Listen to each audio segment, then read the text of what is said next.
Throughout the years, Judas Priest never shunned from making their heavy metal interpretations of the legendary songs written by different artists. You can do that with a good song, you can make it into anything you want. With the most notable of them, of course, being the cover on the legendary Diamonds and Rust, originally written by the artist Joan Baez. So what we can do today is first of all take a look at the insane transformations of the Diamonds and Rust throughout the years, discuss its history, and then hopefully answer the question of how it had helped Judas Priest to climb the Heavy Metal Olymp.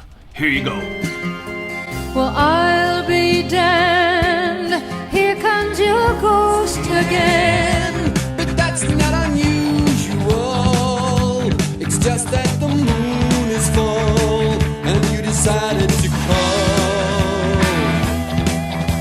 I see you standing with brown leaves falling all around and snow in your hair. Now we're smiling out the window of that crummy hotel over Washington Square. Our breath comes out like clouds, it fills the hands in the air. Sing it to me, we're both gonna die.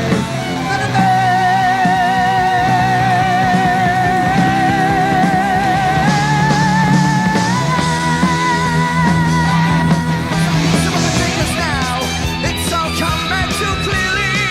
Oh, I love you dearly. Well, we both know what memories can bring different diamonds and rust.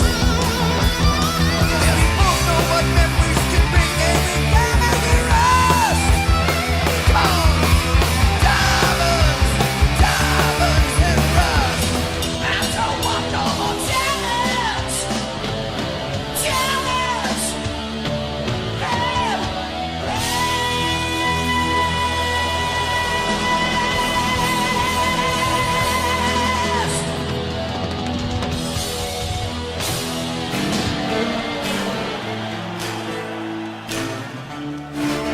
Well, we both know what memories can bring me every diamonds and rust. Yes, we both know what memories can bring me every diamonds and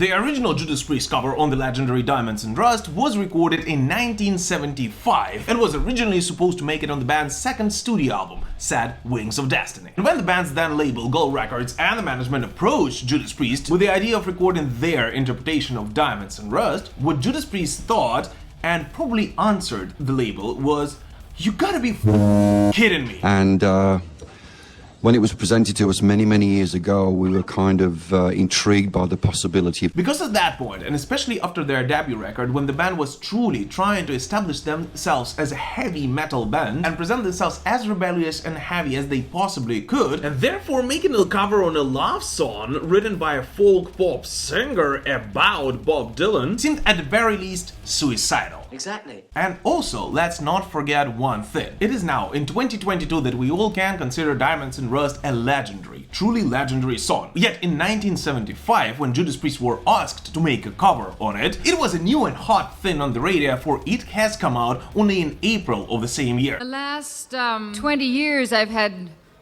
2 hits. I was not cut out to make hit singles, but if they happen, you find that financially they're very useful.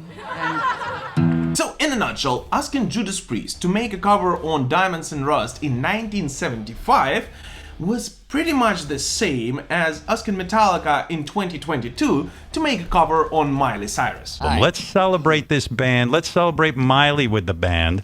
and try it. But either way, after thinking about it for some time, the band has still decided to go through with the idea. Yet unlike with many covers, they thought that if they would do it, they would truly make it their song.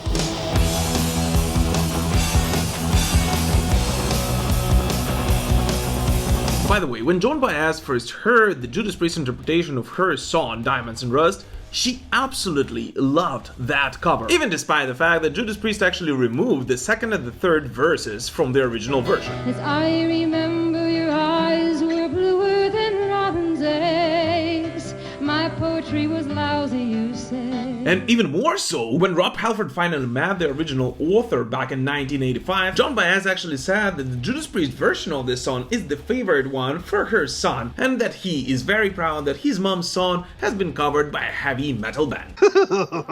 By the way, it is worth pointing out that throughout the 70s and the 80s, on their shows, Judas Priest would always perform Diamonds and Rust only in its heaviest form.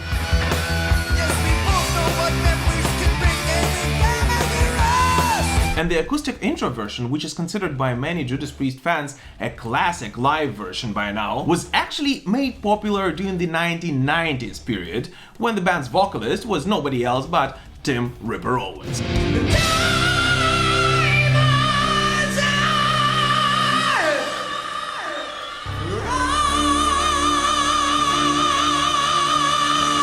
And also, if you are one of those fans who simply cannot imagine a Judas Priest concert without the legendary Diamonds and Rust, I'm actually gonna disappoint you, because Diamonds and Rust actually is by far not the most frequently played song in a Judas Priest repertoire. In fact, throughout the entire 8-year period from 1983 to 1991, Judas Priest performed Diamonds and Rust live only once at a show in Honolulu in 1986. And in the past 10 years, after the end of the Epitaph tour, the band has never performed this song live, up until this tour, which marks the band's 50th anniversary, and their most recent interpretation of Diamonds and Rust, on which they finally came back to the classic, heavy and speedy version of this track.